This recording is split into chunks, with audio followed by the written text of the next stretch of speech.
Everybody, welcome to Plant-Based Chat.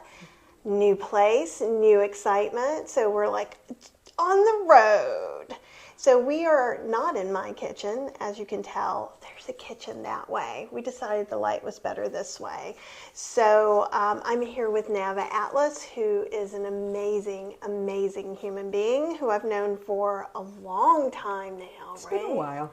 It's been a while. I mean, it's kind of a fangirl story for me. Is that right? I don't know that fangirl story. Okay. Do tell. I will tell. You guys are going to learn all the cool things today. So if you don't know Nava Atlas, though, make sure that you're reading all the notes below so you can get to her website to get amazing vegan recipes and get some of her books, including her latest one that she's rewritten that we're going to talk about as well. So the story is, back in like 2010 or 2011, I had just published the Vegan Slow Cooker. And I didn't know what I was doing, like not even remotely. Like I had started my blog in January, and 2 or 3 months later, a publisher had approached me because they were looking for someone actively to do a Vegan Slow Cooker cookbook. And it ended up doing pretty well. I managed through it, and some things turned out good. And it probably still is. I still think it's my most best-selling cookbook because I think it sold like 50,000 copies. Well, this is my first book. Is still my best-selling cookbook. That's awesome. We're twinsies on That's that. Right. And out of the blue, I learned how to cook from Molly Katzen's cookbooks from Moosewood. I became vegetarian when I was 18 in 1983. You do the math. I have a decade on you. Don't do the math. And so that's hilarious. My very first cookbook after Molly Katzen cookbooks was your cookbook, the Americana. Oh, cookbook. Yeah, it's called American Harvest, my second book. And it was amazing. And I grew up in Winston-Salem, North Carolina. Oh, Brazen Spirituality said we're the same age. Let me share that with everybody. And if you guys want to tell me what the weather's like, where you're calling in or watching from, we always like to know those things because we like you a lot. And I am on Roxborough Road in Durham, North Carolina, in an Airbnb with Nava Atlas. Long story what I'm doing here, but probably irrelevant. We'll to get what we're there. talking about today. And Pose and Praise from Stokesdale. Oh, Joanne, our favorite, is here. I have lots of favorites. Probably you all are my favorites, but that's beside the point. So all of this, and then a bazillion years after I wrote the book, or I guess it was like a year after, Nava contacted me in my email. I didn't know her. I don't remember this. You totally did. And I was like, ah! You can ask Cheryl. I was like, oh my God, Nava Atlas just emailed me. And it's totally true. I believe you, but I don't remember. And you invited me out for coffee. And we went to a coffee shop after you had a signing at the Regulator for the literary ladies. Yes, that's when I first met you in person. I know. You reached out to me. Yeah. Were you already with Lisa at that point? No. Because now we share a literary agent. And her name is Lisa. Yeah, the Lisa Eckes group. Or now it's the Eckes group. Right. It was the Lisa Eckes group, and her daughter Sally is also in there, and I've worked with both of them. They're amazing if you're looking for a culinary agency, by the way. I'm assuming you... but they're very, very selective, so maybe don't contact them. Don't put all your eggs in one basket. Contact other people. Yeah, they're highly selective. Which is really funny to me because, I feel like I do everything backwards. And I kind of do. And so you mentioned Lisa because I was like, what do you need an agent for? Because I already did a book, and what I need an agent for is for them to argue the stupid things for me that don't need to be talked about. Yeah. Like Vegan Slow Cooker for 2, I said we either need to put on the cover for 1.5 to 2 quart slow cookers, or we have to put it by every recipe. And they kept taking it out. Oh, the publisher did? Yeah, Oh, over and over and over again. again. Such bad decisions. And so finally, I'm like, Lisa, and she's like, on it. And she just goes and does it, and that stuff stresses me out. Oh my God, Sondri is in Las Vegas, and it's 65 degrees. That seems warm compared to what today is here. Yeah, But it'll warm up though. It's this beautiful weather here in North Carolina. Just classic fall weather. You said a little early for you, but Yeah. it's just beautiful. I actually wasn't expecting it to be so autumnal, and so I'm delighted. Oh, and you don't have a car while you're here at all, do I you? don't. You'll see some things around, but I didn't know if you'd have time to drive towards the west. Even if you got to maybe Winston-Salem, you might see some good stuff. We were in Asheville a couple of weekends ago. Well, listen, I live in the Hudson Valley, and Okay, it's like people drive in droves from Manhattan to look at the leaves every weekend, which drives us crazy. It's like, how many leaves do you need to look at? So we have that galore, like All of almost them. right as we walk out of our house. Okay, because I've gone to Asheville twice actually. Once with a good friend, and then once with Cheryl last week for a couple of days, and it just gets more and more beautiful. And so we may go one more time. Yeah, I'd love to go to Asheville one of these days. I've heard very nice things about it. Asheville is amazing, and you would love it just from your artist side. And maybe you should introduce yourself the way, I have my fangirl cookbook story, but you're also a well-established artist as well as a recipe developer, cookbook author, storyteller. I mean, again, and I'm here with her. Jealous? They are. Thank you. That's so sweet. I sit here shyly. Oh no, but you've been so lovely to us. I should have brought, because you made us this beautiful book for our wedding when Cheryl and I got married, and it just touched us so much. Oh, you're very welcome. Yeah. Well, I guess that's how I ended up, affiliated in some sense with Duke, is because I do the limited edition books. I do work about women's issues. I also have a website about women's classic literature. And so when I was there, I think it was that same trip when I met you, they actually asked me for my papers, my archive of papers. And so, I was so flabbergasted and surprised. I said, of course, because it's an amazing institution, as you know, with their libraries. And I thought, well, now I have somewhere to send all my stuff to, and I'm not even dead yet. So I started sending all my papers there, and now they have, it's called the Nava Atlas papers. So just really super flattering. And the reason it's a really good fit is because the Sally Bingham Center, which my papers are part of, also deals with what's called prescriptive literature, and what goes into that category is also cookbooks. So they have historic cookbooks, and so my work and my whole trajectory of my career just fit really well into their mission. So that's how I got affiliated with Duke. It's I'm really very honored by this. It is an honor, and they're lucky to have you too. Well, thank you. And when you guys go to Amazon to look up Nava Atlas, what I want you to do too is look at the Literary Ladies and some of her other works. And if you go to the Vegan Atlas, when you go to her books, and it talks about the Ekis agency, it also talks about a specialty book company that you work with. Is that Special Handmade Editions? Is that what that is? Well, it's not a company. I call my kind of umbrella company, it's Amberwood Press, but that's me. Okay. And I do some handmade books, some books that are just limited editions, only like 100. And then I have a different agent to handle that for me. And they place them mainly in university special collections.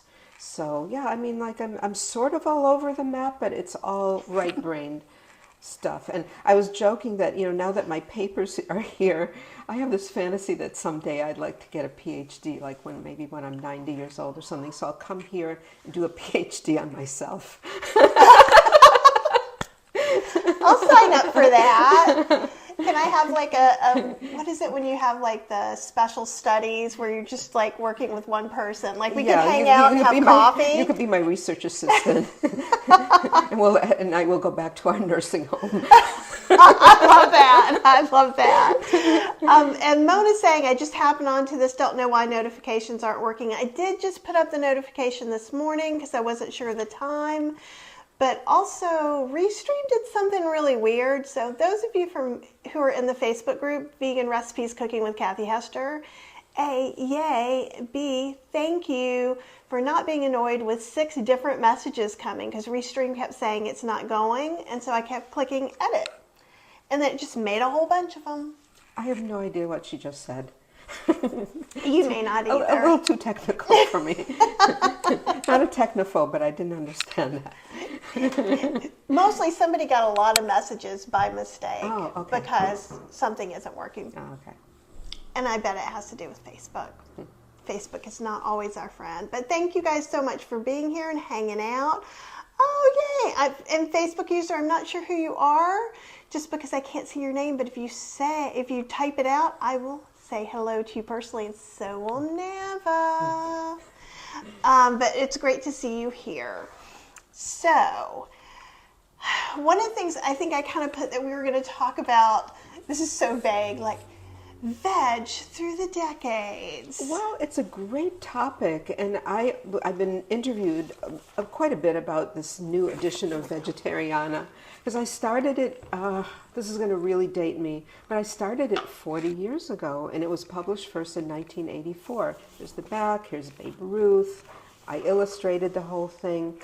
And let's show some of the illustrations. Yeah. Here, so you keep talking. Maybe you could be, the illustration shower.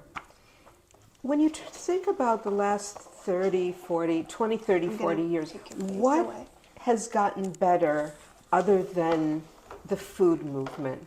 I can't think of a single thing. In fact, I think so many things have gone backwards, right? Unfortunately. Yes. But the vegan food movement, back when I started this, I don't think I even heard the word vegan. It did exist. It came into existence in the 1940s. But I had never heard of it, and it was weird enough to be a vegetarian in the early 1980s. And when this book was published in 1984, there were literally, and I counted, I did some research, maybe around a dozen authors who had kind of broken into the mainstream, like you were talking about Molly Katzen, and there was Anna Thomas, and a little later that there was Deborah Madison. Yep.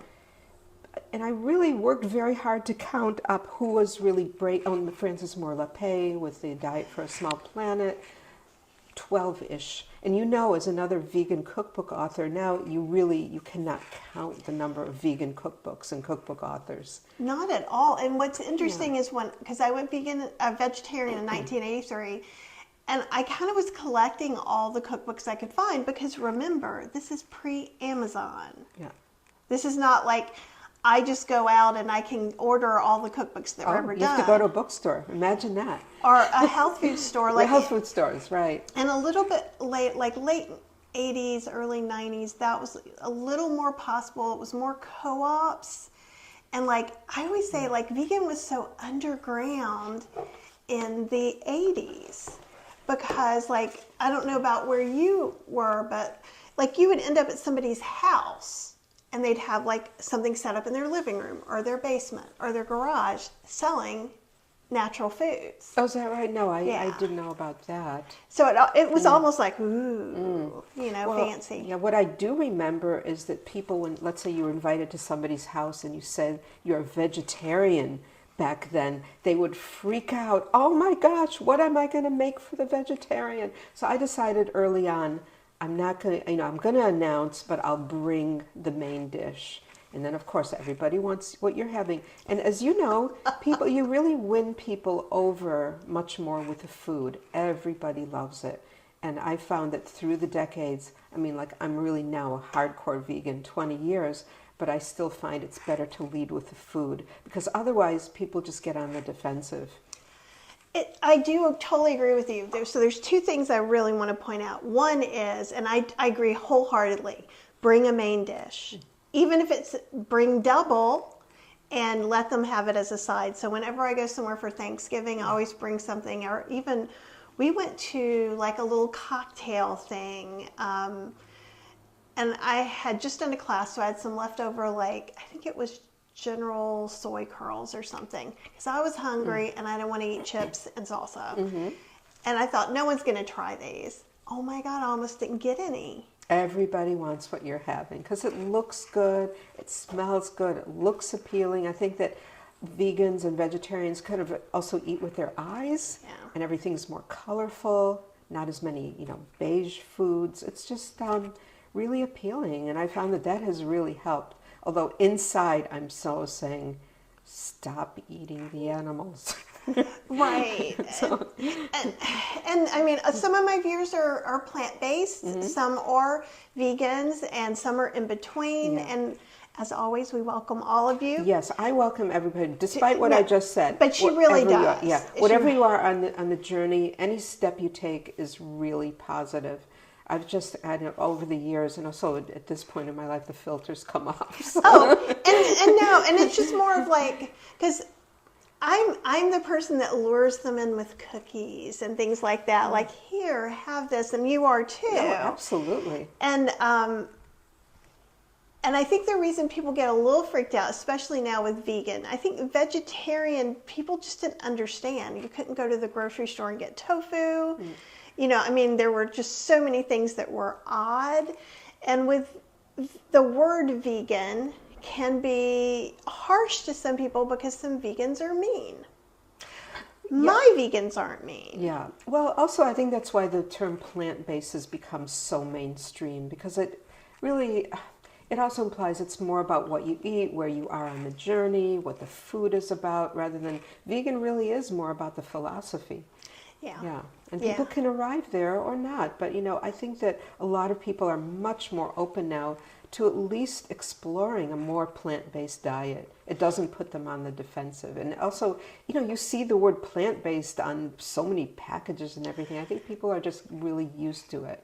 It's very interesting, and that's why, we always are differentiating whole food plant-based from plant-based too, because plant-based used to, like before, plant-based kind of meant the healthy part, vegan meant the animal-free part, and there's a lot of overlap. Definitely. A lot of overlap, and in fact, I see a lot of people who've come in on one side or the other that kind of end up merging, and I feel like that's me. I came in on the vegan side, but I think, the healthy side is really important too, and it's just that people get excited, and I've seen some plant-based people do this too. Now, it has been publicly announced by other people. I have the nicest Facebook group. Oh, wow, nice. Congratulations. And that doesn't always happen. No, I have plant-based vegans in there, and I also have some transitioning and non-transitioning people who come to get, because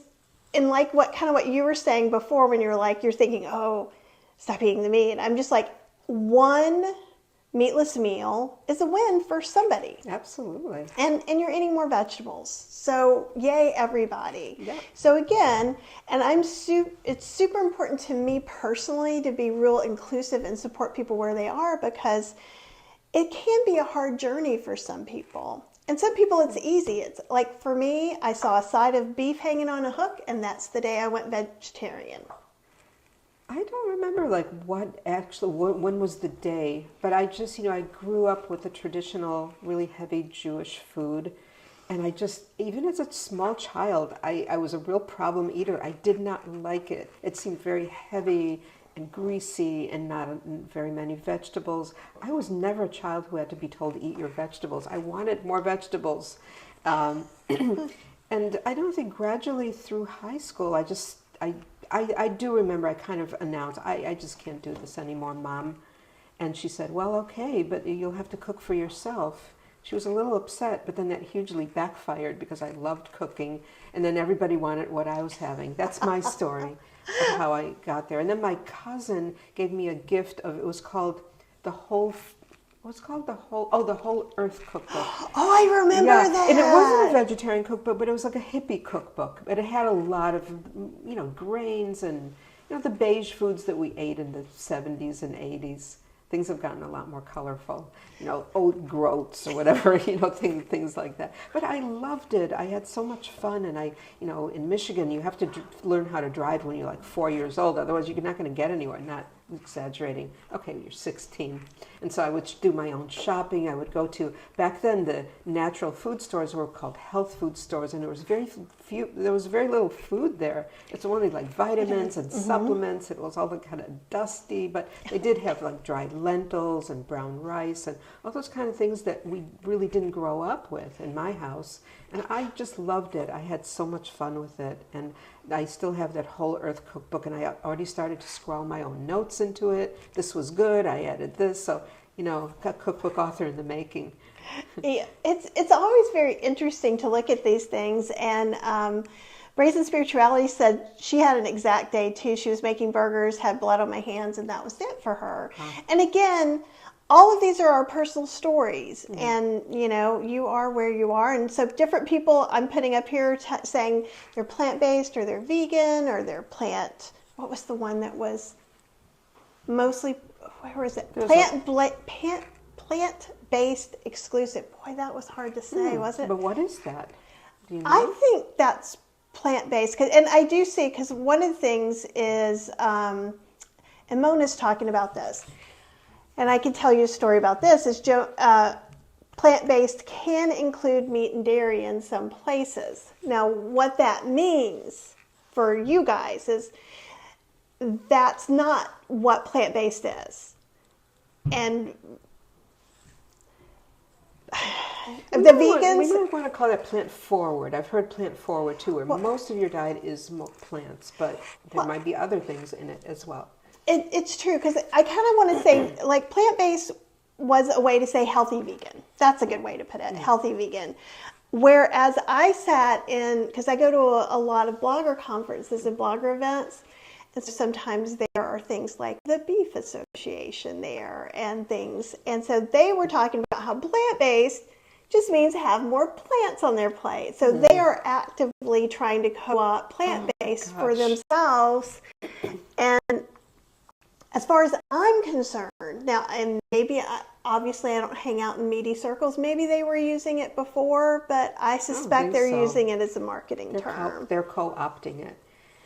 Yeah. I think, it's also a little bit like when you see packages now gluten-free for something that's always been gluten-free, like bell peppers or something.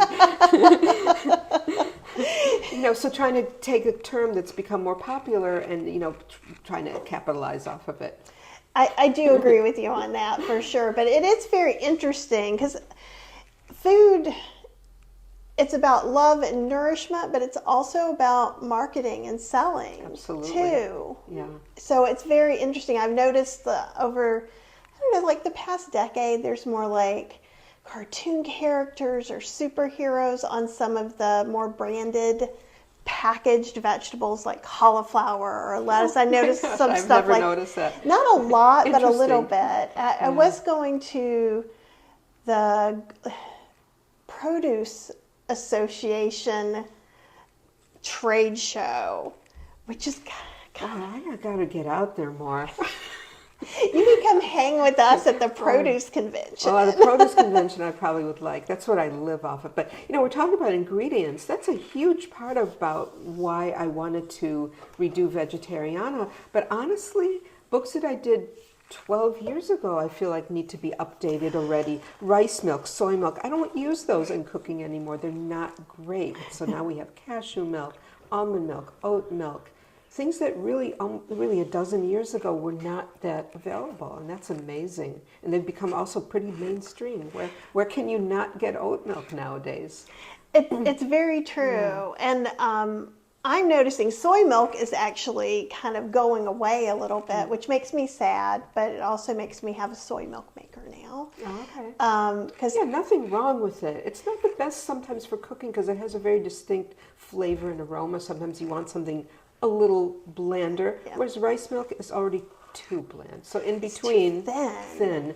Yeah. And I have this new little machine called a Nutter, N-U-T-R, and it's like a personal plant-based milk maker. So Wow. it makes like 2 cups. A cup and a half or 2 cups is all it nice. makes. Yeah. So for couples, singles, that's great.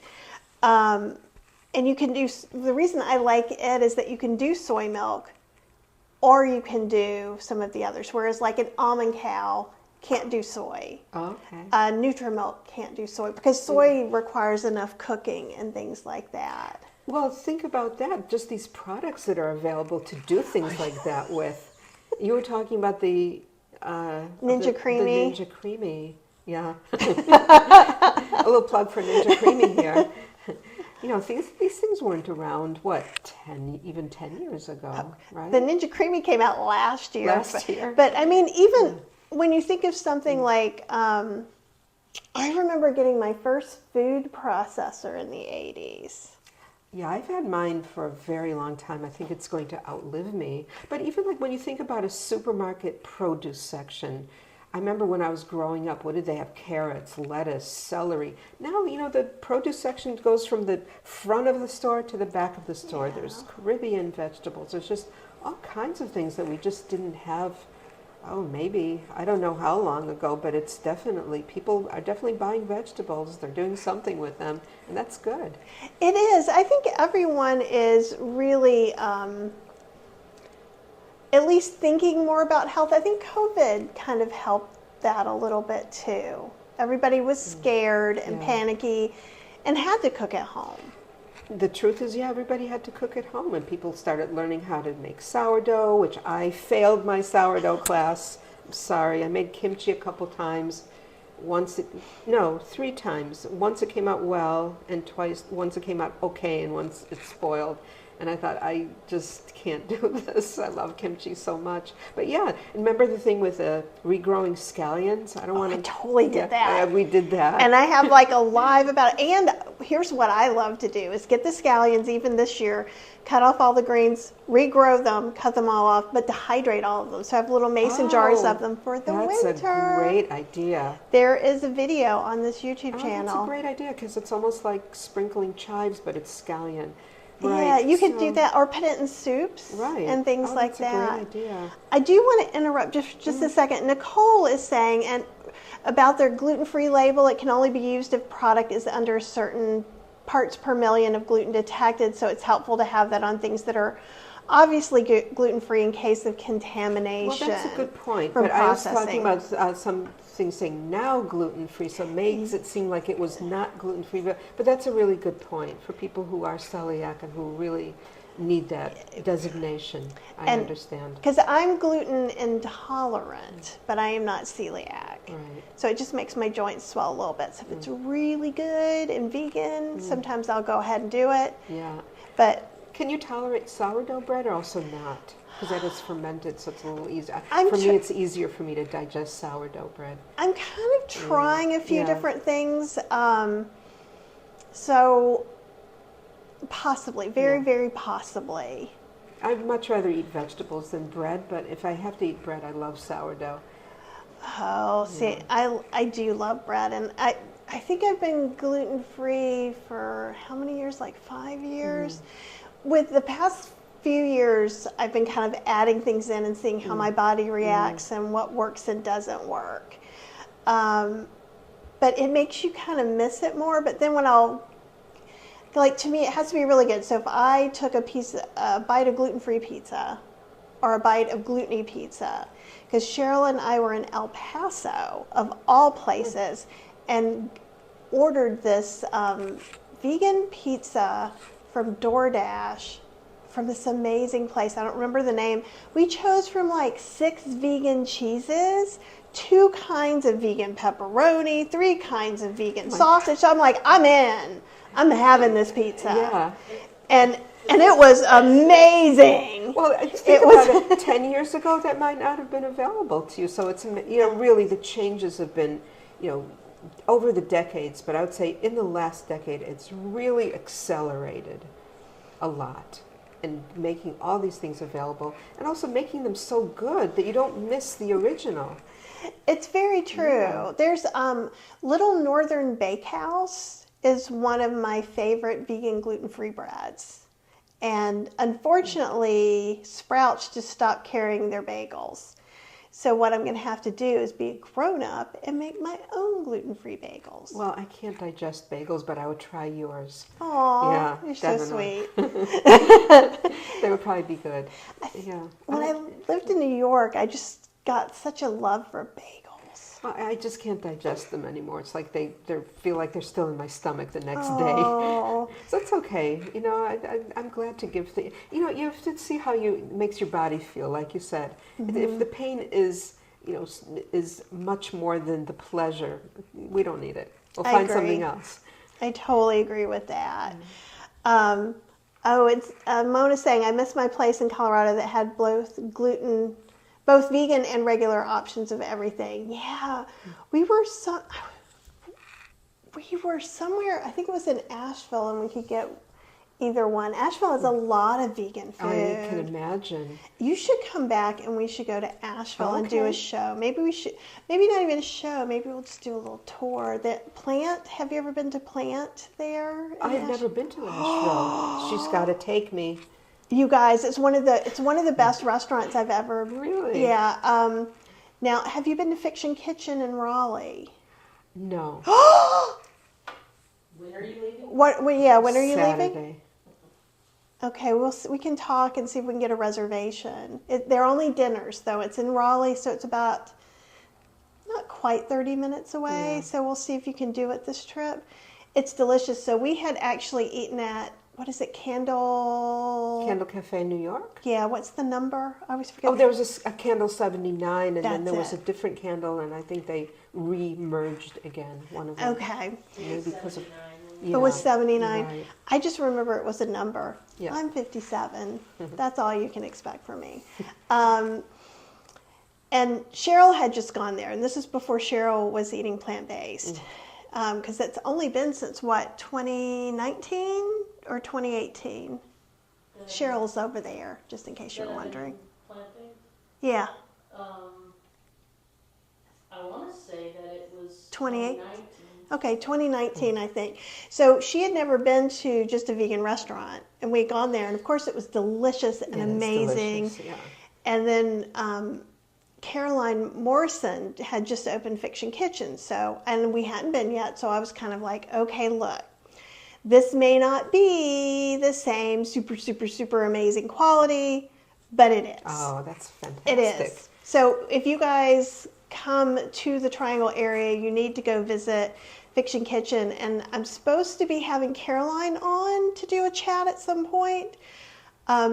She makes the best soups. So she has everything at this restaurant. You can get everything's vegan. You can get chicken and waffles. You can get a cheese plate. You can get things like that. But she always has a farmer's market plate that's all fresh vegetables and grains. So good. So it she really does a good job at encompassing vegan and plant-based and vegetable forward. But you can still go there and get a burger. You can get barbecue. All of it's vegan.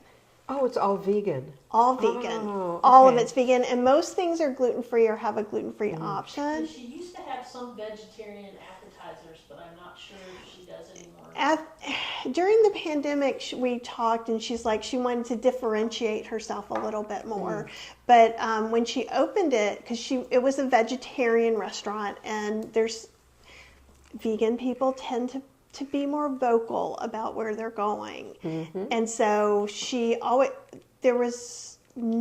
can't remember anything that she didn't have a vegan version of then anyhow, but she made sure when she sourced this and was doing crowdsourcing and everything, like the stoves, the grills, never had animal products on them ever. Nice. So that was kind of cool. Well, I am really a soup fanatic. I do have a soups book. It's called Vegan Soups and Hearty Stews for All Seasons. It came out in 2009.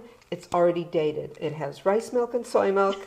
It has only 8 kind of mediocre pictures in the middle, and I'm in the process of redoing it. You know, having written some books yourself, you have to keep updating them. So it's not always easy. You kind of do. I think I got out of it or I got out of feeling like I have to update so much because I started being so much more general, which some people hate and some people love. But, and Mona was saying she thought I lived in Asheville. No, I live in Durham, North Carolina. I just love Asheville. Yeah. How far is it from here by car? 3.5 hours. Okay, so it's not like around the corner, but it's not terrible. No, it used to be 4.5 hours. Why? Because of new highways? I guess. Huh. Interesting. When I went, the first trip I took a couple of weeks ago, I went with my best friend, and I'm like, check the map again. Do I have us go into this hotel in Charlotte instead? So I was like, oh no, because we have a long history of getting lost at various places in the country. Even with GPS? Well, that hadn't happened to us before, but we thought, I can't survive without GPS. No, me either. No. And Cheryl's always trying to find a shortcut, and I'm like, why don't we listen to the lady? The lady will tell us where to go. The nice lady in the GPS will tell, and our phone will tell us where to go. She's not always right, but then she corrects herself. That's awesome. Oh, and someone has several of your books. I'm sure most of you have several of your books. Probably because I've written more than several books. Mona says that she lived in Cary, which is not far, and worked in Durham. That's awesome. How many books do you have? Well, I was going to say, right now I can say 20-ish. They're not all cookbooks, and that does not include my limited editions. I would say for the cookbooks, I say 15-ish, and the reason I don't have an exact count is because I have updated a few of them. So I don't know, do we count it once or twice? I say count it twice, Okay, because that's a lot of work. It is. So I have to go back and recount. So let's just say between 15 and 20, something like that.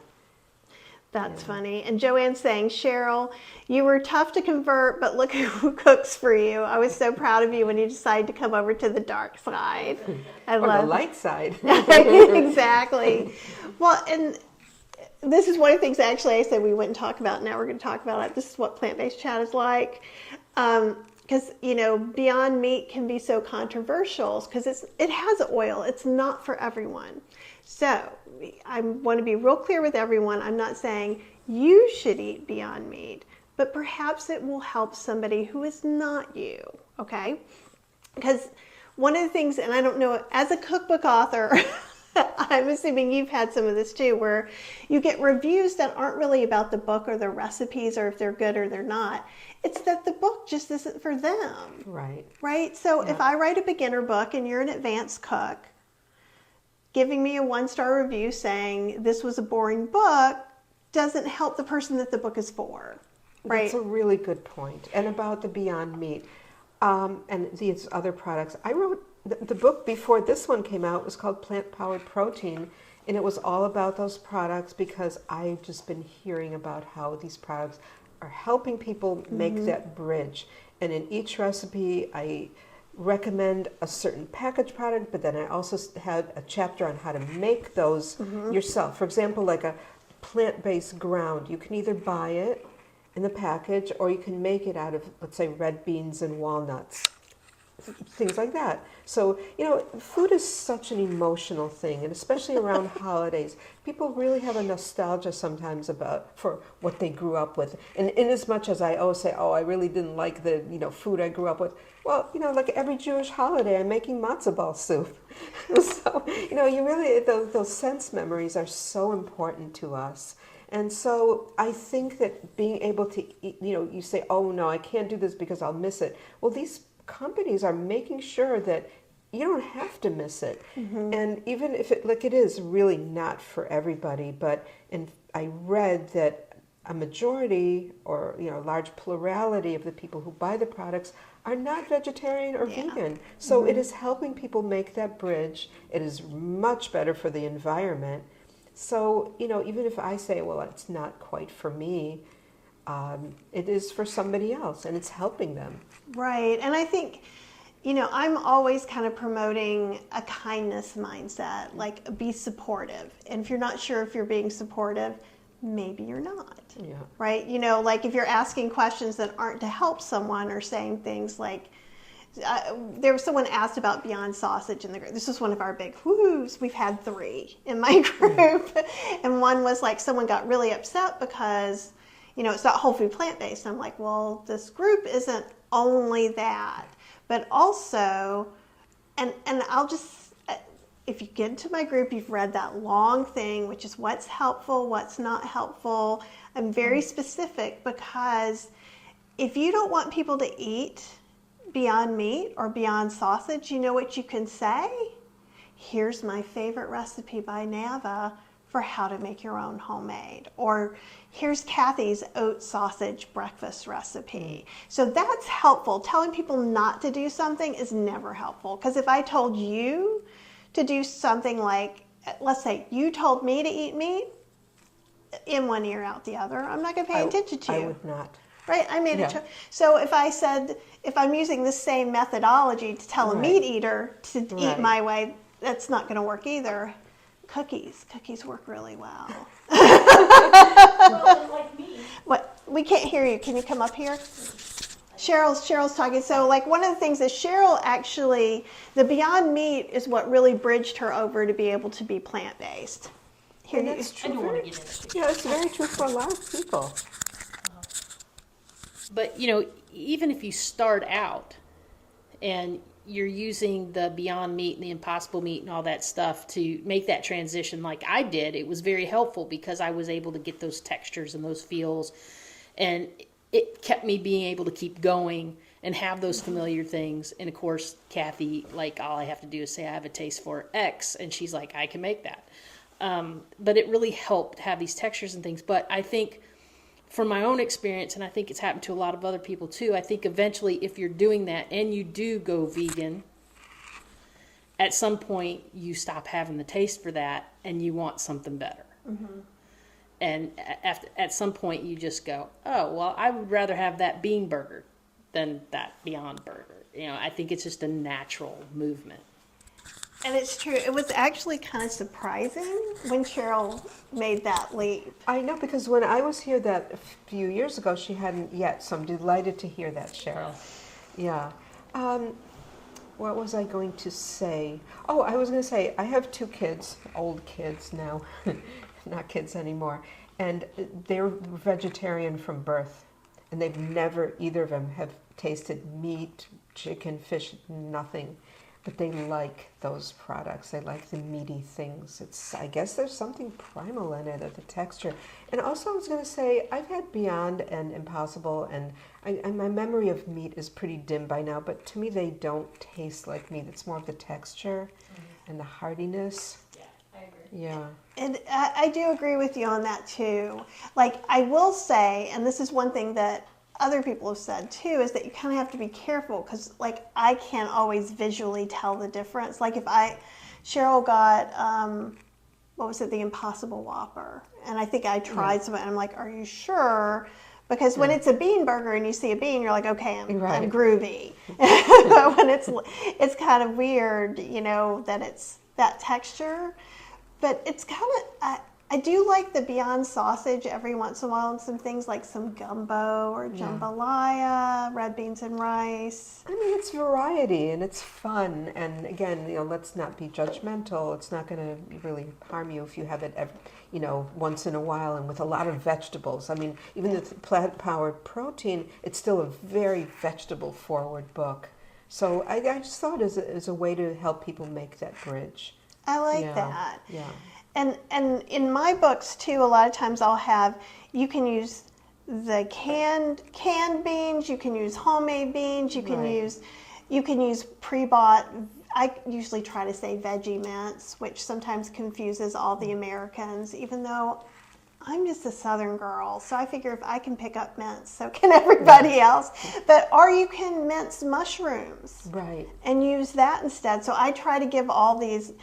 And because my recipes, I try to give gluten-free options, soy-free options, oil-free options, salt-free options, refined sugar-free options. Because after the first book, because sugar, whatever sugar people are eating now, someone will demonize within the year. So I had used agave nectar because at that point that was the darling. Right. It's no longer the darling. Things keep changing. And you have to keep up with the trends and the information. Right. Yeah. And so I tend to do things now like sweetener of your choice to taste or liquid sweetener.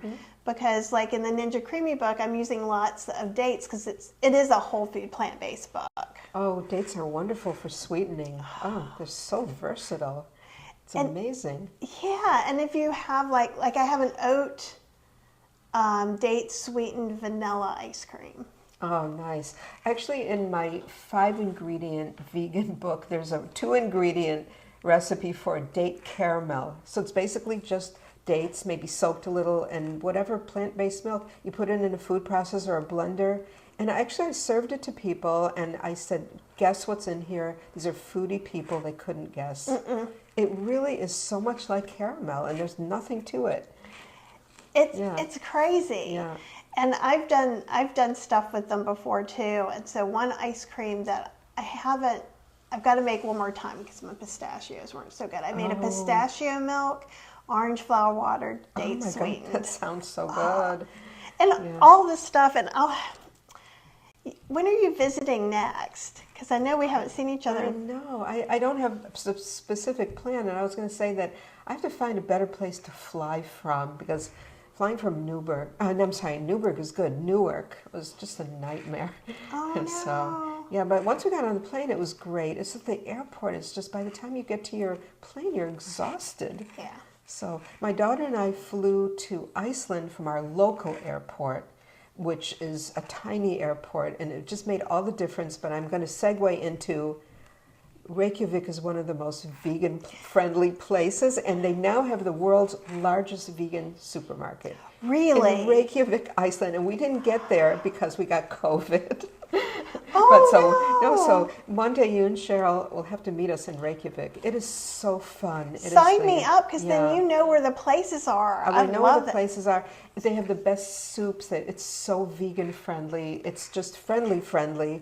Anybody who hasn't been to Iceland, put it on your bucket list. It's really a special, very special place. Oh, we would love to do that. Maybe. Well, summer is great.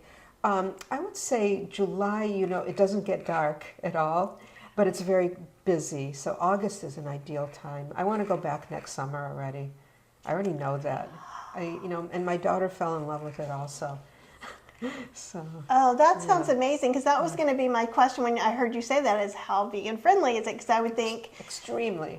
I would have thought it wouldn't have necessarily been. Well, maybe not 10 years ago, but now, I mean, because it's also a very young country. They're very conscious of environmental factors, and even if you go to a non-vegan place, they very prominently display on the menu vegan options. They don't hide it. So it's great, and they have the best soups there also. Yum. So, Oh, everything there is so fun and so nicely done. And a friend of mine said, "What, isn't just like a frozen tundra with reindeer running around?"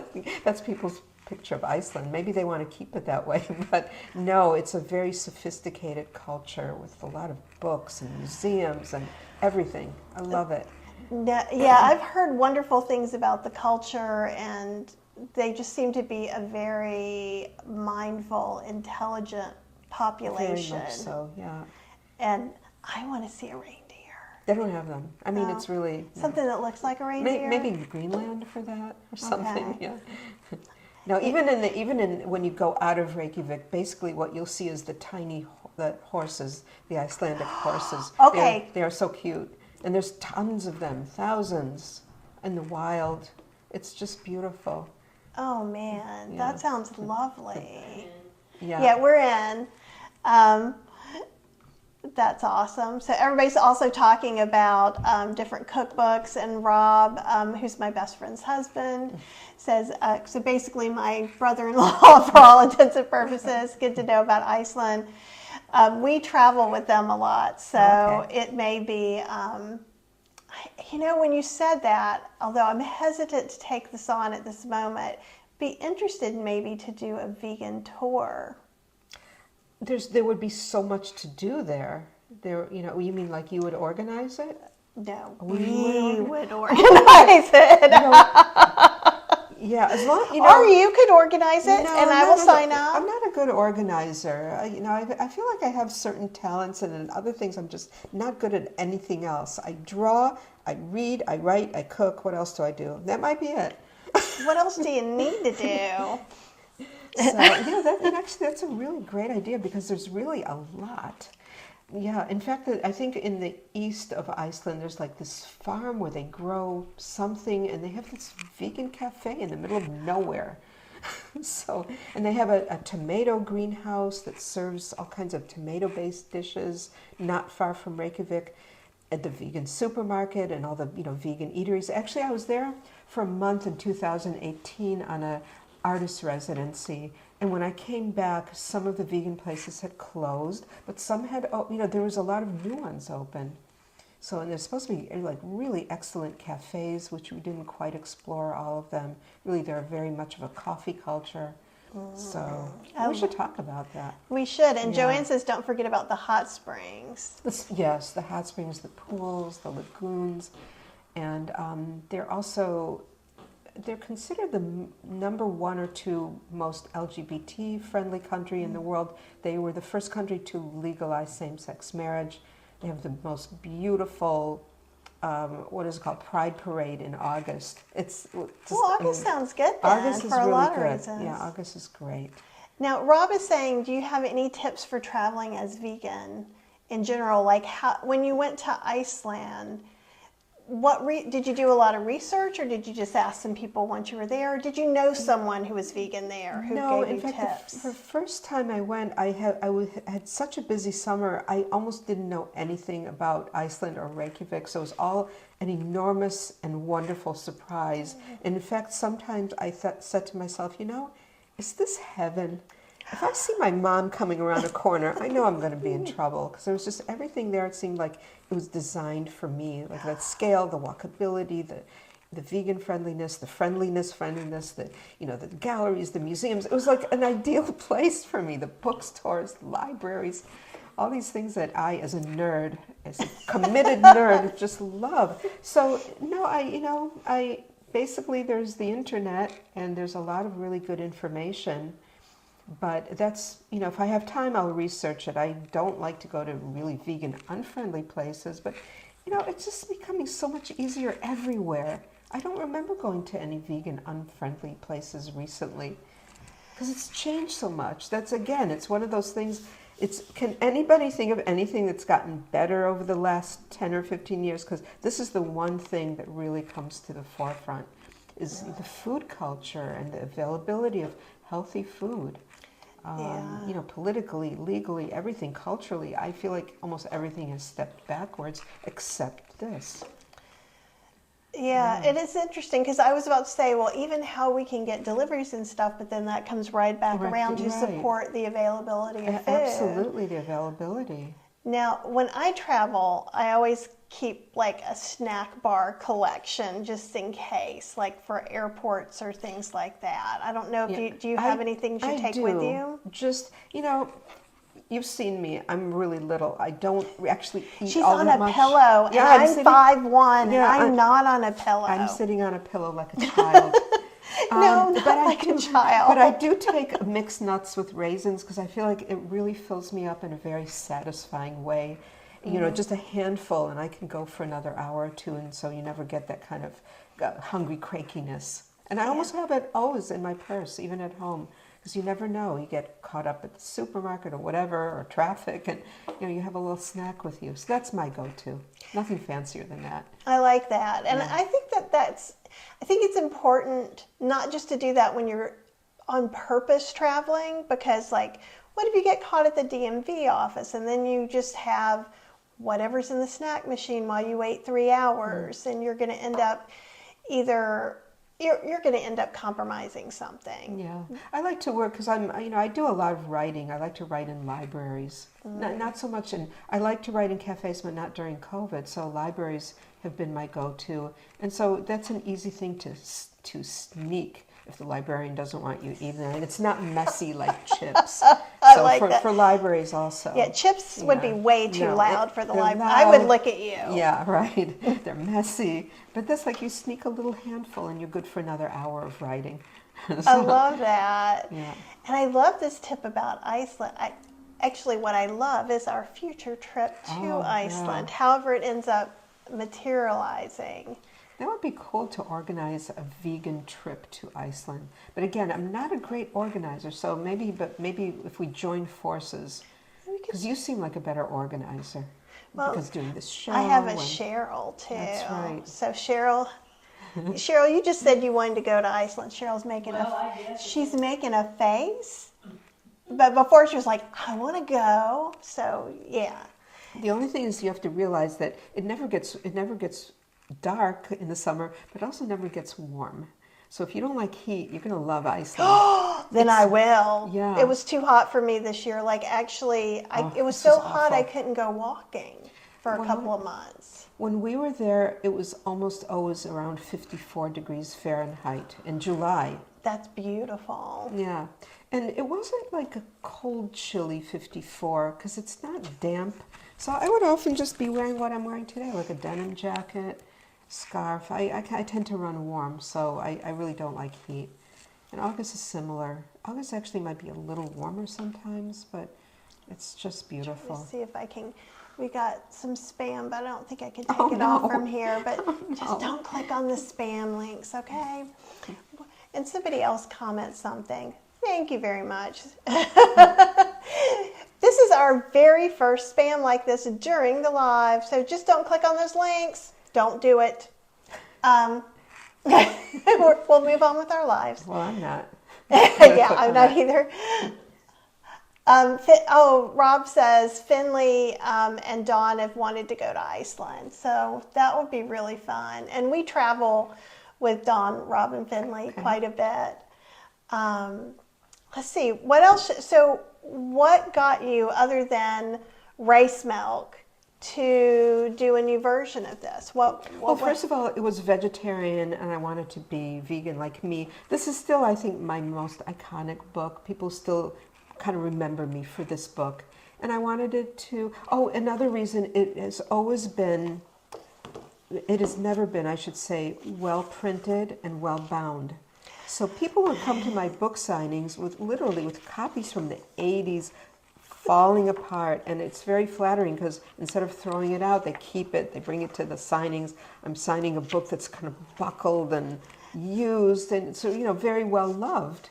So I just wanted to have it under my control. I'm just showing some soup and pictures. love, the first is best, and we all know that's true. Aren't these cute? And it just... Yeah, and so I wanted to bring it up to date as far as ingredients, nothing too crazy, because I wanted it to be, retain the flavor, so to speak, of the original, but have recipes that were more up to date. Yeah. And I noticed that looking through things too, because I can't remember where it was, but there was something and I saw it and I was like, oh, that's very modern.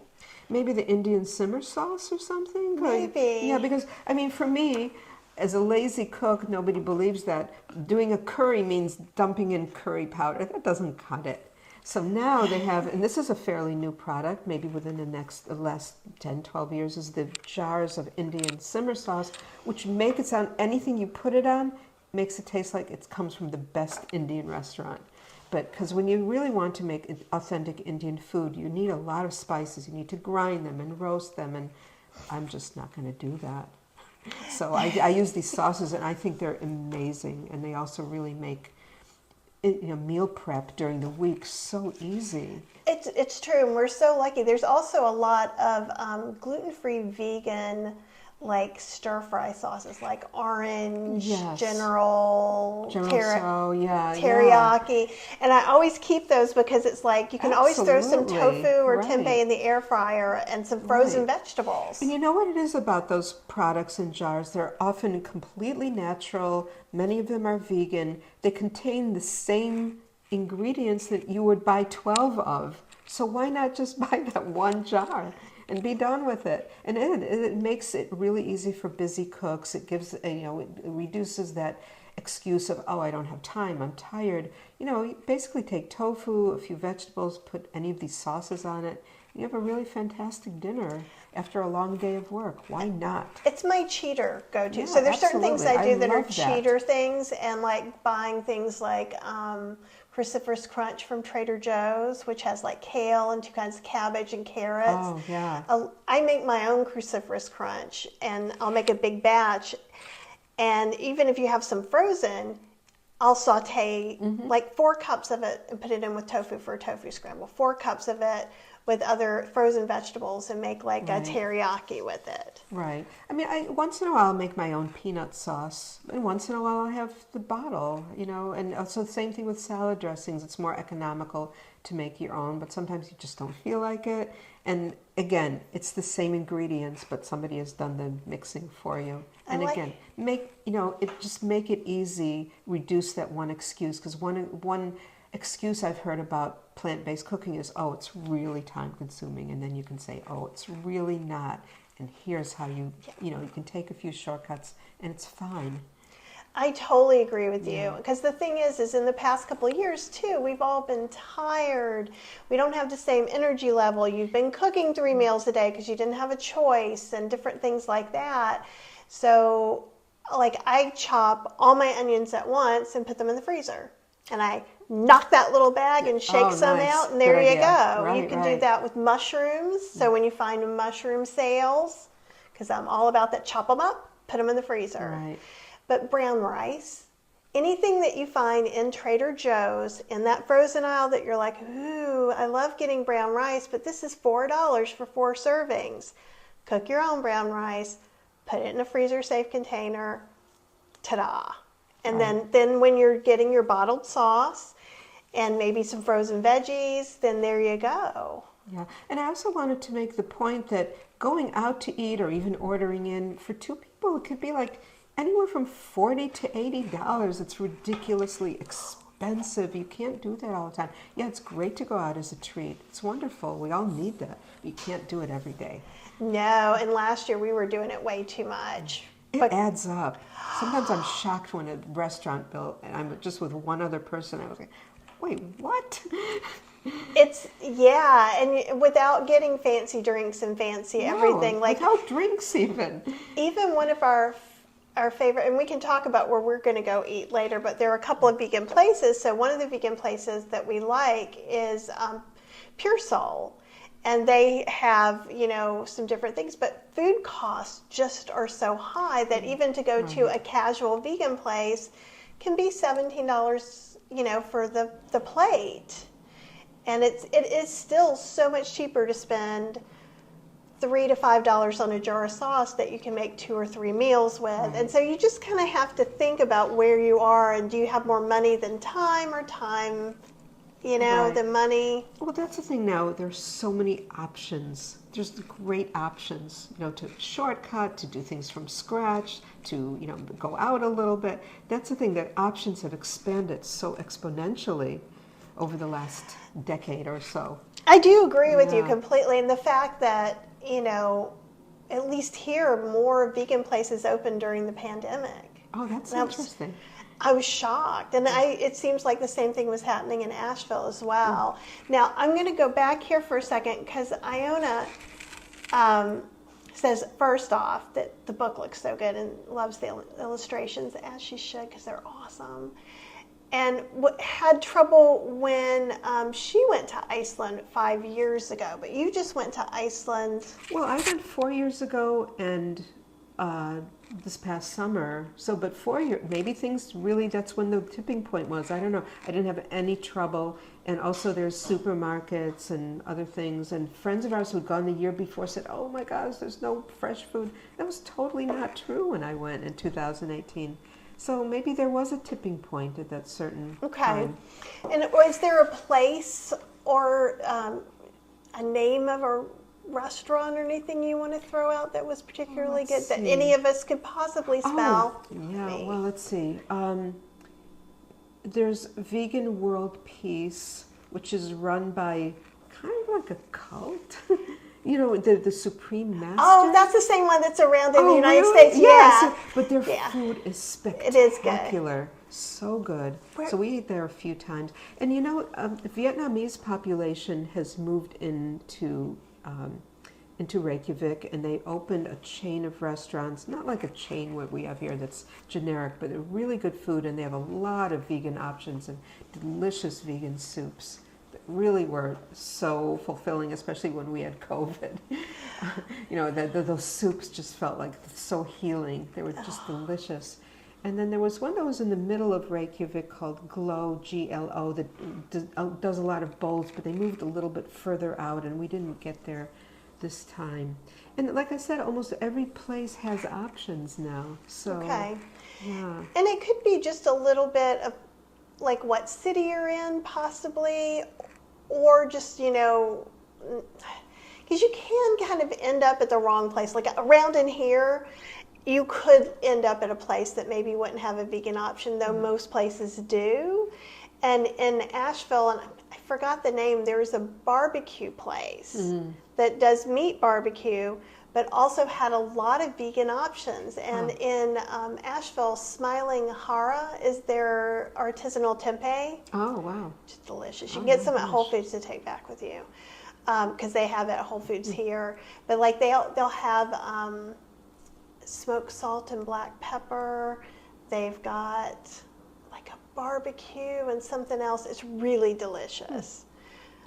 We have a local tempeh maker here too. And you said you go back on Saturday. I go back on Saturday. Okay, so we can't go to the market. No. Next time. Yeah. Next time. And Brazen Spirituality was mentioning that there's a sale at Amazon Treasure Truck on an air fryer. I am an air fryer. I love the air fryer. I just, you know, I tossed my, what is it called, the toaster oven. Don't need it anymore. The air fryer does so much. And I like the fact that you don't need much oil or no oil. It's great. So what kind of air fryer do you have? The Ninja. Okay. Oh, is that related to the Ninja? It's the Cream? same company. Oh, okay. Yeah. Well, guess they make good stuff. Very useful stuff. No, I love it. I feel like when I'm at home, I use it pretty much daily. It's even a good reheater. Oh, Yeah. have you reheated pizza in it? No. That's a reason alone. Like, Oh, really? it's awesome. Like, it was try kind of a weird thing, and we put it in and was like, oh my God, this is the best Because ever. if you reheat it in the microwave, it gets all mushy. But it gets a little bit crispy Yeah, around no, the edges that's good. again. Yeah. And I love doing corn, ears of corn. Yes, I do that for sure. Yeah, but it gets a little charred, a little brown. It's so good. Oh yeah, it's like caramelizes, and we put I put lime. I rub a piece of lime on it and put some salt. Yeah. And those of you who don't eat salt could use my plain salt substitute, which is 1 tablespoon of onion powder mixed with 1 tablespoon of garlic powder and 1 teaspoon of ground celery seed mixed together, used to taste as salt. Because one of Joanne's friends used it the whole amount in place of salt one time. That's fantastic. Well, you know, speaking of seasonings, one of my favorite discoveries over the last few years was the barbecue seasonings that you buy in the supermarket. They just make everything taste so good with so little, and there's different flavors like maple and I don't remember some of the other ones. So like the rubs or? No, like McCormick really, and just they're inexpensive, and anytime you need a little bit of the smoky, because I don't like liquid smoke. It makes my whole house just smell really, I don't like it for some reason, but this doesn't permeate your whole house. Okay. It's really good. Just anything like chili or what else? Anything tomato based, anything barbecue-y. Yeah, it just adds such a nice flavor to it. Do you use smoked paprika as well? I do. I'm also, for some reason, not, everybody has different tastes and things that maybe they don't like so much, and that's another thing that doesn't agree with me for some reason. So I think those barbecue You're not a seasonings. heavy smoke person. No, so I'd say that's why those barbecue seasonings add just enough to make something taste a little authentic, I call it like a little flavor bomb. Yeah. But yeah, instead of the liquid smoke or the smoked paprika. It's very useful.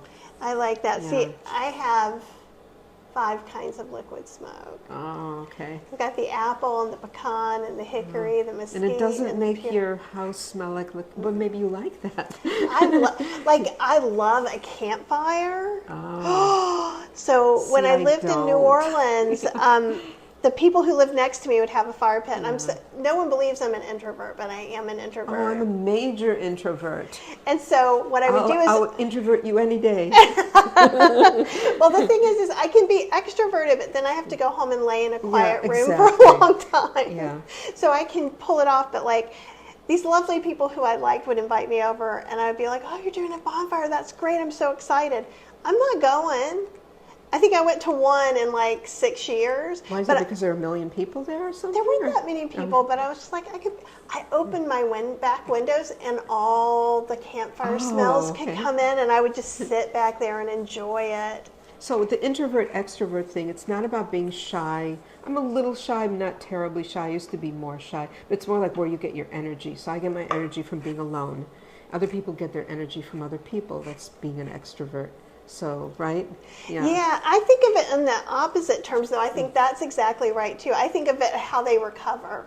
So when I'm tired, I recover by being alone. Right, yeah. And when the extroverts I know, they recover by being with other people, which I think we're saying pretty much the same thing. we are. Different words. Just from the different side of, Different word salad. Exactly.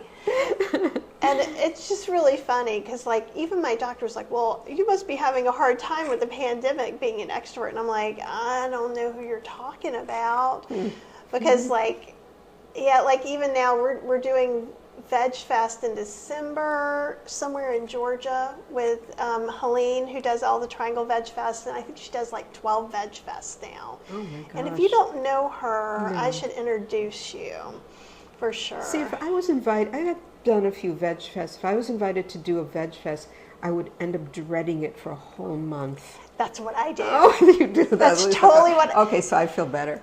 Because I get excited because I was, oh yeah, we'll go to a new place. This will be so much fun. And now I'm like, oh, now in 2 months I have to do this thing because I'm trying to decide if I'm going to go to this blogger conference and take Cheryl with me in March. Where is that? It's in Chicago. Okay. I went this year. I'm skipping a year. And it was fun, and I had a good time. It was a little nerve-wracking because it was my first outing into the world. But I just said to her, I'm like, I just wonder if I'm going to start dreading it so much that then I'm not going to have fun. Were you a speaker? March. I was a speaker then. Oh, so that's where the dread comes in. Pre-COVID, I did a lot of programs at libraries. I love libraries, and each library is its own town's community center nowadays. Yes. And I would get great audience. I wouldn't have to do any outreach because each library has their own newsletter and their own network. I'd get great crowds. I was not preaching to the choir, but people were very open. They came to learn. And I also a little bit dreaded only because of all the prep involved, and I need to bring my electric pan and everything. But it was always so gratifying, and people, people go to libraries to learn new things. They weren't there to, hassle me or give me a hard time about being vegan. They wanted to learn about that. So libraries are great. Yeah, they are. They're and wonderful. Just yesterday, the North Durham, my library, contacted me because they're writing a grant to do something else again. She wanted to know if I'd be on board, and I'm like, of course I'm on board, right? Because it's a nice way to help the community and just to kind of get to know people a little bit more. Like, I'm always on the fence because I started doing online cooking classes before the pandemic because it takes so long, especially being appliance driven, like a lot of my classes are, to pack the car with all the food and all the things, then unpack the car with all the food and all the things, then clean up mostly. Pack all the things up, put them on the car, unpack it, and then really wash everything. And it's like having them just in my home is so much easier. For that, I can totally understand that. And also being an introvert, you'd think that I would like that, but I feel like it's almost just as exhausting. And I call it yelling at my computer, because there's not that human interaction. You'd think that maybe it would be good for me not to have that, but no. Somehow those talks at libraries, because I can see how people are so grateful and they're so polite and they really are taking it in, and so that ends up being very very rewarding, rather than just, oh, it's over, close the laptop. Now what? And see what happens is, like, as you can see in this live, right? Because Nav is actually on the side with me with all the techie stuff, so she sees all your comments coming in. No, I too. can't see the comments because I can't see without my glasses. Okay. So all this white squiggles. All this stuff is just people talking to us and interacting. So you have to let me know if there's anything good, because literally I cannot read that without my glasses. And so, kind of cultivating that and getting people to talk, then all of a sudden, that's what changed my thing. Because some people think that I just always was natural doing video, and nothing is farther from the truth. Right. I mean, what I like to do is sit and draw and listen to audiobooks. But, sometimes when you do have a message, an important message. What's more important than people's health? And you see that people are very, very receptive to it, and that really becomes its own reward. And so you push yourself out of your comfort zone, right? I push myself out of my comfort zone so I can talk to people about it, because they're appreciative. Absolutely. Yeah. I don't know. I'm seeing you teach a cooking class at home, but I don't know. Yeah. I just don't, I wouldn't object to it. I just said I don't know where I'm going to fit it into my schedule right now. I can see that. We can talk about something. Maybe we can help at some point. Because, like, even if nothing else, just to do, like, a shorter demo promoting your book that you could put up or something. Yeah. I don't know. We're having lunch. We're going to talk about some of these things. Yeah. I mean, there's just so many hours in the day and energy level. But, yeah, I do agree. Yeah. But, no, I'm you totally should show the people some stuff and talk about some of the recipes. One of the things I remember, and I don't think it was this cookbook, I think it was the Americana one, was a maple walnut pie. Was that it? I've written so many books that sometimes I don't remember. Do you have that haven't you? I don't remember. It was so exotic to me. So you guys who grew up north are going to be like, yeah, because I grew up on pecan pie. Oh, right. So I was like, walnut pie. What is this thing? And maple syrup instead of corn syrup. At that point, because that was still it was still 80s. So I hadn't really educated myself as much as I would later on. I'm looking for a specific illustration to show. But one of the things I loved about the books from the 80s and the early 90s, like Molly Katzen, there's some other people too. Oh, and the woman you just mentioned who I think of with the soups. Anna Thomas. Anna Thomas, because she had a soup book that came out of several. I love soup. But vegetarian. The Vegetarian Epicure, Part 1 and Part 2 were some of those books. And those had some illustrations, I think, too. Yeah, those 80s books, they weren't with color photographs. They were always with some sort of whimsical drawings. Molly Katzen did her own illustrations. Anna didn't do her own. She's a filmmaker, but but they were like beautiful line drawings. That was the aesthetic back then. And so, I kind of kept the similar aesthetic. This one was one of my favorites because it was one of the originals. It says, "Let the sky rain potatoes, let it thunder to the tune of green leaves." And this just sold earlier this year at auction. It was my favorite, my first auction also. And, oh wow! So it was the original. The original. So I no longer have the original. And this is one of the first I did with Mark Twain, because I am definitely a Mark Twain geek. And this is about eggs, and I thought, oh my gosh, I can't have this in the new edition. That would be terrible. So I explained why I had to keep it here, but it's not with any of the recipes. And I also, I know that now you can do anything. There was an eggs and cheeses chapter in the original. And I thought, well, you can make all kinds of egg dishes with non-egg ingredients. Chickpea flour, tofu, just egg. But the recipes really weren't very strong, and so I canned that chapter. But I really had to keep the Mark Twain in it. It's a cool picture, and the thing is that it's a great opportunity to talk about some of those egg substitutes and things as well. Yeah. Well, he's just saying that don't put well, no, the fool says, don't put all your eggs in one basket. But the wise man says, put all your eggs in one basket, but watch that basket. I don't know which one I agree with. I just know that it was really fun to do this drawing. And it would be very hard for me to do a drawing like this anymore.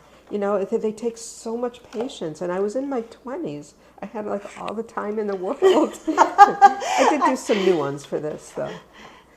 So, Well, see, I can't draw. I grew up drawing. That was one of my things. Drawing and writing together a lot. So, I mean, it was very natural that I grow up to be an illustrator and graphic designer. You know, I did not go to any kind of... I love those mushrooms. The mushroom. Let's yeah. share the mushrooms. Yeah. Both of them Yeah, are this so is from cute. the original.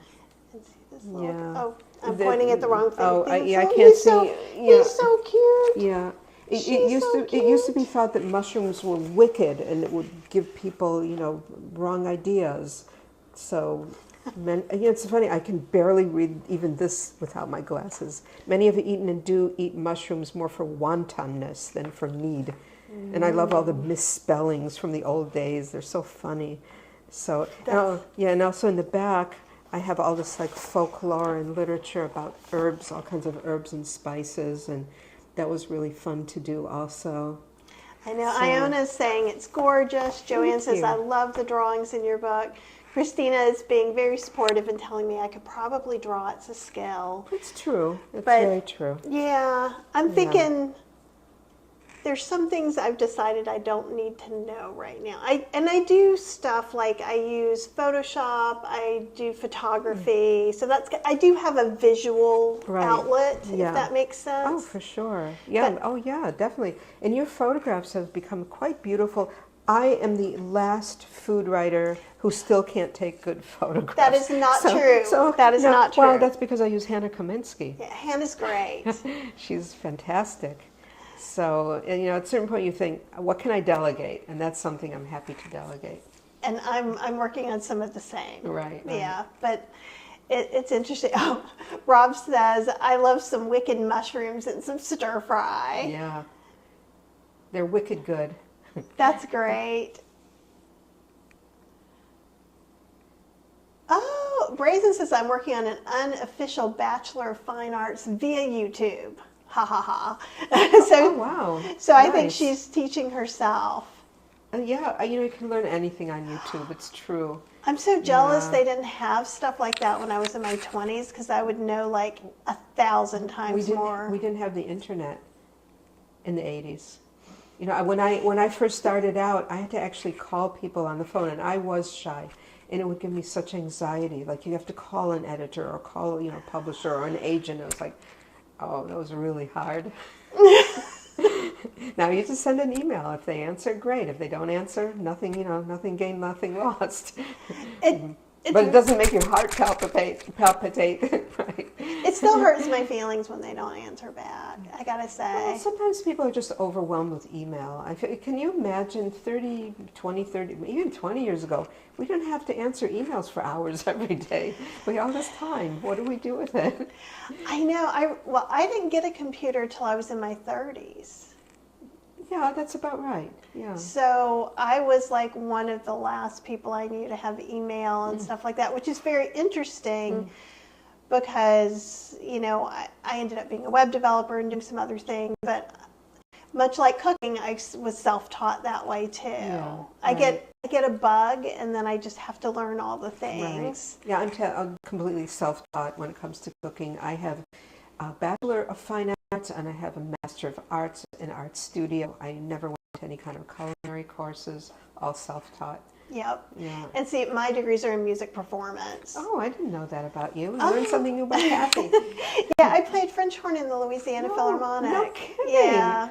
Oh, I had no idea. Yeah. That I is haven't so done it in a cool. long time. I mean, pre-computer. I got my computer after. Well, I mean, you Several have to years have a after. lot of training to be in a Philharmonic. You do, but and a lot of times what people will say when they know is, "Do you miss it?" And for me, it was a creative outlet. And then doing web design development was a creative outlet, and now doing what I do is a creative that's outlet. a very creative outlet. So I love to create and I love to teach. I've taught through all of this. And I had so much patience, and I still sometimes have to have some extra patience. Like we're moving from Podia to ThriveCart, so I have to take some older people who aren't very techy at all and help them move over. And I'm more patient because I remember what it was like not to know how to cut and paste. Like that was a grown-up thing I learned how to do. Well, back in my day, that's something that makes people sound really old. When I did this book, my first book, cut and paste was literally cut with scissors and paste with tape or glue. My manuscript, this book was written on a typewriter, and the original manuscript is now at Duke. That's awesome. I need to go see it. Well, no, they don't have it on display. It's in their archives. Okay. So, yeah. If you want to do a PhD about me, they'll bring you the stuff to the reading room. Do they check out sources, or can I just say I'm doing a PhD? No, you don't have to be doing a PhD. You could be an independent scholar and just ask to see some of the Nava Atlas collection. Okay. And it's online. It's called the Nava Atlas Papers, and there's a finding aid. I feel like this is the thing that makes me feel like an adult. Nothing else does. Is that I actually have my own archive at Duke. Who would have thought? That's pretty amazing. And so for those of you guys who may be from different places, that's Duke University, which I think is known pretty far and wide. Oh, yeah. No, it's an amazing research institution. They have the most incredible libraries. And it's cool just to walk around there. So we used to walk. Beautiful, beautiful campus. So I was going to say, all this food talk is making me hungry. Okay. How about you? I think we're ready for Do some we lunch. have anybody who's any last minute questions? Do anybody else have anything? Everybody's just been talking about what a lovely conversation it has been to just join us. So fun. Because like one of the things I always say is I know the coolest people, so I introduce the coolest people to my audience who are also the coolest people. Vegan people and book people I find are the nicest people in my mind. So, yeah. So vegan people and book people are really cool people. There's probably other cool people too, but those are the people that I know personally. I love that. And if you had one last thing of knowledge or tip that you could give everybody that they could kind of use in... Yes, I do, because I do get asked that. And what I like to tell people is, if you want to go towards a more plant-based diet, or if you want to become vegan, just think of what you already like, because you can make that in a healthier and plant-based way. Let's say you really love Italian food or pizza. Well, instead of a pizza loaded with meat, you make one loaded with vegetables, or the plant-based meats. Or let's say you like pasta with marinara sauce and meatballs. Make your own meatballs. You buy the plant-based meatballs. Let's say I really love Asian food, and I've really spent a lot of time learning how to recreate that at home. I make a mean pad see ew. So Yum. yeah. So you really, whatever you already like, if you like Mexican food, it's so easy to convert. So it's not like you're going to go crazy to trying to eat a whole different cuisine or something that you're totally not used to. Start with what you like, convert it. And I think that works really well for people. I love that. And I will say, too, that when you're eating vegan, you're going to expand your cuisine knowledge a little bit, too, because you're going to be like, oh, look at this Thai restaurant or this Asian restaurant or Mexican restaurant, and on and on and on. Like, we love Ethiopian food and Indian food. Like, I think it's just you stumble from one wonderful cuisine to the next. That's a really good point. People think that it will be self-limiting, but I found every vegan I know, or every vegetarian also, that it expands their horizons greatly because they're willing to experiment or try a new, like you say, new cuisine that's new and different for them. So yeah, that's a really good point too. I like that. Yeah. I like that a lot. Everybody's just kind of saying how much they're enjoying the conversation. And that Joanne said that was great advice, and I agree. So you guys, thanks for hanging out with us and getting to know Nava a little bit more. I'm sure a lot of you already knew her. And I can't think of much else to say because it probably is time to eat. Brazen says, thanks to Nava for this opportunity to meet her and her books. And she also said a lot of people are talking about getting a copy of Vegetariana. Thank you, everybody. And there's, wherever you're watching this, somewhere around, depending on the platform, there's a link so you can get to Nava's website to get some free recipes. And there's also a link to Nava's profile on Amazon so you can see a lot of her books as well. So you'll find more than one you want. Trust me. Thank you, Kathy. All right, guys, have an amazing rest of your week. Those of you who are in Kathy's Cooking Club, I will see you at 1 o'clock on Saturday to do soups. And I'm going to give you One of my instant favorites. I'll have to watch that. We're doing Instant Pot and slow cooker variations the next Thursday. We're doing the stew class, Instant Pot and slow cooker versions. And Wednesday, if you're in the CNS, which is Dr. Campbell's Mighty Network program, I'm going to be doing a demo where I'm going to do a mushroom gumbo, pumpkin drop biscuits, pumpkin ancho hummus, and pumpkin caramel dip. I forget. I'm doing some kind of dessert dip. Okay. Awesome. You guys, hopefully you'll see me soon. And again, one thing you can do today, be kind to yourself. If you got a little bit extra, be kind to someone or something else, like your kitty or puppy. All right? See you later.